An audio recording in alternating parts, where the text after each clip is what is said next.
জাতীয়তাবাদী দল 15-17 বছর আন্দোলন সংগ্রামে নেতৃত্ব দিয়েছে, আর এখন এই দল দেশ পরিচালনার নেতৃত্ব দিবে। সুতরাং আমরা যদি দেশ পরিচালনার নেতৃত্ব দিতে চাই, তাহলে আমাদেরকে সুশৃঙ্খল ভাবেই সকল কর্মসূচি পালন করতে হবে, বাস্তবায়ন করতে হবে, সুশৃঙ্খল এবং ঐক্যবদ্ধ থাকতে হবে। আর আপনাদেরকে একটি কথা বলতে চাই, সেটি হলো আপনাদের অনেক চাওয়া আছে আমার কাছে, কারণ আমি আপনাদের কাছে তো অনেক চেয়েছি, বারবার চেয়েছি, এবং আপনারা প্রমাণ দিয়েছেন যে আপনারা পারেন। আপনারা দিয়েছেন, প্রমাণ দিয়েছেন, আপনারা পরীক্ষায় উত্তীর্ণ হয়েছেন। আপনারা এখন যা চাচ্ছেন সেটি আমি বুঝি, এবং হয়তোবা আমি এই বিজয়ের আনন্দকে আরো বিজয় ঘন করার জন্য আপনাদের সেই চাওয়াটাও আমি পূরণ করে দিই। সুতরাং আপনারা ঐক্যবদ্ধ থাকবেন, সুশৃঙ্খল থাকবেন, এবং আপনারা দেখেছেন আমাদের নেতা জনাব তারেক রহমান সাহেব, তিনি বলেছেন, বারবার বলেন, যারা শৃঙ্খলা ভঙ্গ করবে তাদেরকে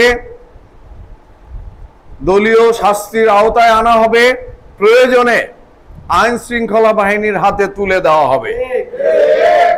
গত 3 দিনে আমি 6 জনকে বহিষ্কার করেছি এই দল থেকে, নারায়ণগঞ্জ থেকে।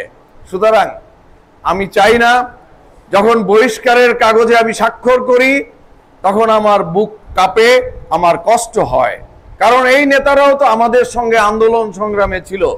এই নেতাদেরও তো এই দলকে প্রতিষ্ঠিত করার জন্য অনেক অবদান ছিল, কিন্তু আজকে তারা সামান্য বেখেয়ালি হয়ে অথবা তাদের মস্তিষ্ক বিকৃতির কারণে অথবা সামান্য লোভ লালসার কারণে তারা দলীয় আদর্শ, নীতি এবং শৃঙ্খলা ভঙ্গজনিত কাজে জড়িয়ে যাওয়ায় তাদের বিরুদ্ধে দলীয় সাংগঠনিক ব্যবস্থা নিতে হয়েছে। এবং আপনারা হয়তো জেনেছেন, গত পরশুদিন আমি 5 জনের বিরুদ্ধে শাস্তিমূলক ব্যবস্থা নিয়ে বহিষ্কার করা সহ তাদের বিরুদ্ধে আইনগত ব্যবস্থা নেওয়ার জন্য আমি নিজে এসপি সাহেবকে চিঠি দিয়েছি এবং ফোন করে তাদেরকে গ্রেপ্তারের জন্য তাকে অনুরোধ করেছি। সুতরাং আপনাদের প্রতি অনেক দায়িত্ব আমার থাকার পরেও, অনেক মমত্ব আমার থাকার পরেও আমাকে নির্মম সিদ্ধান্ত গ্রহণ করতে হয়, এমন কোনো কাজ আমরা কেউ করব না। সেই দিকে খেয়াল রাখবো। ইনশাল্লাহ আগামী জানুয়ারির শেষে কিংবা ফেব্রুয়ারির শুরুতেই নির্বাচন অনুষ্ঠিত হবে। সেই নির্বাচনে যে জনগণ আমাদের সঙ্গে ঐক্যবদ্ধ হয়ে ফেসিবাদের আন্দোলন সংগ্রামে সামিল হয়ে ফেসিবাদ বিতাড়িত করেছে, সেই জনগণকে সঙ্গে নিয়েই আগামী দিনে আমাদের এই ইলেকশনের যে বৈতরণী, সেই বৈতরণী আমাদের পার হতে হবে। আমরা সেই দিকে লক্ষ্য রেখে যাতে জনগণের প্রশ্নের মুখোমুখি আমাদের দাঁড়াতে না হয়, জনগণের সামনে দাঁড়িয়ে যেন আমরা বলতে পারি যে আমরা আপনাদেরই লোক, আমরা আপনাদের সঙ্গে ছিলাম, আপনাদেরকে সঙ্গে রেখেই আমরা ফেসিবাদের পতন ঘটিয়েছি, সেটি যেন বলতে পারি। কোনোভাবেই যেন জনগণ থেকে আমাদেরকে পাল্টা প্রশ্ন না আসে, সেদিকে আপনাদের খেয়াল রাখতে হবে।